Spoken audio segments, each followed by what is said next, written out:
পেট মোটা ও ঝুলে থাকা।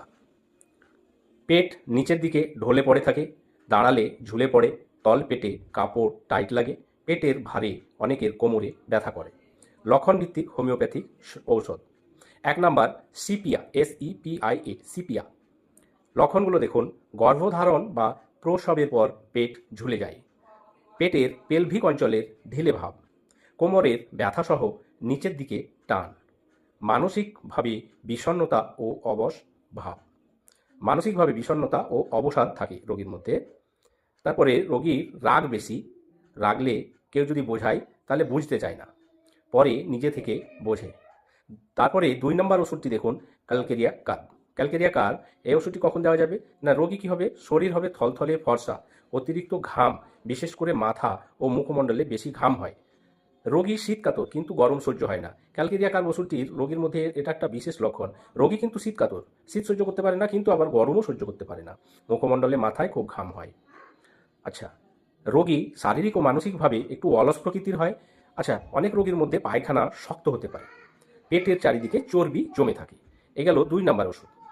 আচ্ছা, আমি যে লক্ষণগুলো নিয়ে আলোচনা করছি, প্রত্যেকটা ওষুধের ক্ষেত্রে প্রত্যেকটা লক্ষণ মিলবে এমন কোনো কথা নয়, তবে বেশিরভাগ লক্ষণ মিলবে যে ওষুধটি, সেটাই হবে সেই রোগীর ওষুধ।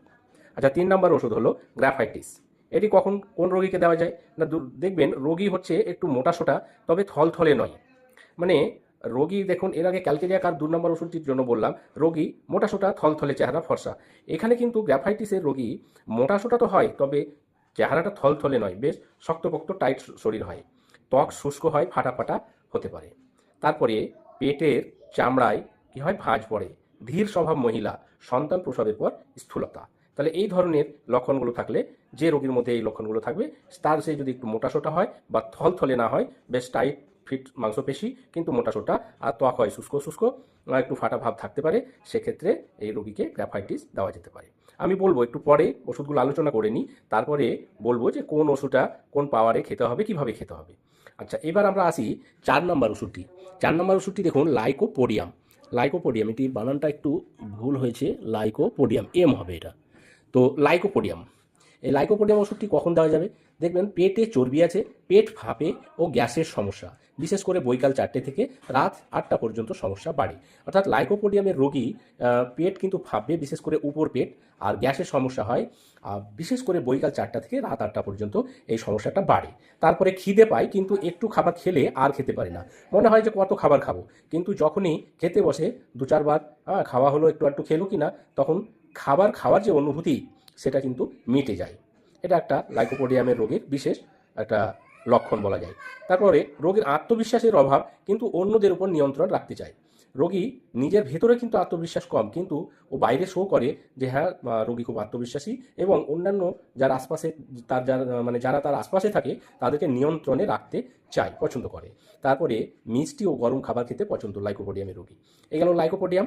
আচ্ছা, 5 নম্বর সালফার। সালফার কখন দেওয়া যাবে, দেখবেন রোগী কী হবে, পেটে মেদ জমে এবং পেট একটু ঢিলা ভাব থাকে, রোগী গরম কাতর, অথচ বেশিক্ষণ স্নান করতে পছন্দ নয়। এইটা হচ্ছে একদম ব্যতিক্রম লক্ষণ সালফারের রোগীর মধ্যে। সালফারের রোগী ঘামে এবং খুব গরম কাতর, গরম সহ্য হয় না, খুব গরম কাতরের রোগী হয়, কিন্তু স্নান করতে খুব বেশি পছন্দ করে না। ওই কোনো রকমে গেল, একটু একটু স্নান করে নিল, ফটাফট স্নান করে নিয়ে ও কিন্তু বেরিয়ে আসে, বাথরুমে ঢুকলো, বের হয়ে গেল, এরকম ব্যাপার, কিন্তু গরম কাতর। এটা একটা ব্যতিক্রম লক্ষণ সালফারের রোগীর। আচ্ছা, চামড়ায় গন্ধ, চুলকানি, পেট ঝুলে পড়ে এবং অলস, হাতের তলা ও পায়ের তলায় জ্বালা অনুভূতি থাকতে পারে। বেশিরভাগ সালফার রোগীর হাত পায়ের তলা কিন্তু জ্বালা হয়, কারো কারো নাও থাকতে পারে। আচ্ছা, 6 নম্বর হচ্ছে থুজা অক্সিডেন্টালিস। এটি কখন দেওয়া যাবে না, রোগীর কোমর ও পেটের চারিদিকে স্থায়ী চর্বি থাকে, রোগীর মধ্যে হরমোনাল একটা ভারসাম্যহীনতা থাকে, বিশেষ করে থাইরয়েড হরমোনের একটা ভারসাম্যহীনতা থাকে, পেটের চামড়া ঝুলে যায়, ঘাম বেশি হয়, বিশেষ করে মুখমণ্ডলে ঘামের পর মুখটা তেলতেলে হয়। এটা একটা থুজা অক্সিডেন্টালিস ওষুধের যে রোগী হবে তার একটা লক্ষণ থাকবে। এই গেল থুজা। এবার 7 নম্বর যে ওষুধটি, সেটি হচ্ছে ফাইটোল্যাক্কা বেরি। এটি কখন দেওয়া যাবে না, এটি ওজন কমানোর প্রমাণিত হোমিওপ্যাথি ঔষধ, চর্বি গলায় এবং মেটাবলিজম বাড়ায়, ফলে শরীর থেকে অতিরিক্ত ফ্যাট কমিয়ে দিতে সাহায্য করে। তাহলে এই গেল, এই যে পেট মোটা ও ঝুলে যাওয়া, অতিরিক্ত চর্বি পেটে, এই ধরনের রোগীদেরকে যে 7টি ঔষধ হোমিওপ্যাথিতে আছে, যেগুলো ভীষণভাবে কার্যকরী হয়, আরও অনেক ওষুধ আছে সেগুলোও কাজ করে, কিন্তু এই 7টি ওষুধ যে আলোচনা করলাম, এই ওষুধগুলো বেশি কাজ করে। আপনারা একটা সময়ে যে কোনো একটা হোমিওপ্যাথি ঔষধ আপনারা গ্রহণ করতে পারেন। একটা সময়ে একের বেশি ঔষধ গ্রহণ করবেন না। যে রোগীর মধ্যে এই যে আলোচনা করলাম লক্ষণগুলো, এক একটা ওষুধের এক এক রকম যে লক্ষণ আলোচনা করলাম, সেই লক্ষণগুলো যে রোগীর মধ্যে যে লক্ষণটা থাকবে, সেই মানে যে ওষুধের লক্ষণটা যে রোগীর মধ্যে থাকবে, সেই ওষুধ কিন্তু সেই রোগী গ্রহণ করবেন এবং একটা ওষুধই গ্রহণ করবেন। একসাথে অনেকগুলো ওষুধ গ্রহণ করবেন না, তাহলে কাজ কিন্তু খুব একটা পাবেন না। এবার আপনারা ডোজ কিভাবে নেবেন? এই যে 7টা ওষুধ আমি আলোচনা করলাম, যে ওষুধটি আপনার পক্ষে বেশি সুইটেবল হবে, বেশি লক্ষণ মিলবে, সেই ওষুধটি আপনি নেবেন এবং সেই ওষুধটি 200 পাওয়ারে নেবেন। এবং 200 পাওয়ারে গ্রহণ করার পরে 200 পাওয়ার ওষুধটি আপনারা হোমিওপ্যাথি ফার্মেসি থেকে নিয়ে আসবেন। নিয়ে এসে আপনারা কিভাবে গ্রহণ করবেন? 2 ফোঁটা করে সকালবেলায় খালি পেটে, সকালবেলায় ঘুম থেকে উঠে ব্রাশ করার পরে খালি পেটে আপনারা 2 ফোঁটা ওষুধ গ্রহণ করে নেবেন। গ্রহণ করার পরে মানে পরপর 3 দিন গ্রহণ করবেন। প্রত্যেক দিন সকালবেলায় খালি পেটে ঘুম থেকে উঠে ব্রাশ করার পরে 2 ফোঁটা ওষুধ আপনারা খালি পেটে গ্রহণ করবেন এবং পরের দিনও গ্রহণ করবেন, তারপরের দিনও গ্রহণ করবেন। মানে পরপর 3 দিন আপনারা গ্রহণ করবেন। তারপরে 15 দিন ওষুধটি বন্ধ রেখে দেবেন। 15 দিন পরে আবার পরপর 3 দিন একই নিয়মে গ্রহণ করবেন। ফের 15 দিন আবার বন্ধ রাখবেন। 15 দিন পরে আবার 2 ফোঁটা করে আবার প্রত্যেক দিন সকালবেলায় একই নিয়মে পরপর 3 দিন গ্রহণ করবেন। ব্যাস, তারপরে আর ওষুধ গ্রহণ করবেন না।